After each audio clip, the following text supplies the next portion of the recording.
Apply cloves to your knees. They hold secret properties that have brought relief to thousands of people. Start by preparing a small bowl. The first and most important ingredient is cloves. These unassuming spices are packed with powerful benefits. They have warming and stimulating effects.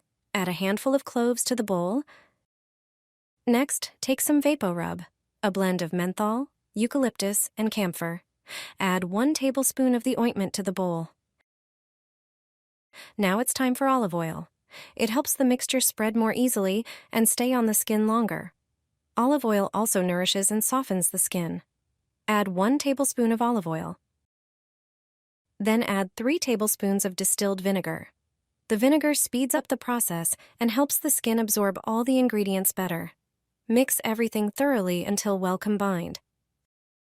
Sit back comfortably and prepare a cotton pad. Soak it in the mixture and gently rub it onto your knees. This combination brings a sense of relief and lightness. Your skin warms up and the tension fades away. Perfect for the evening after a long day.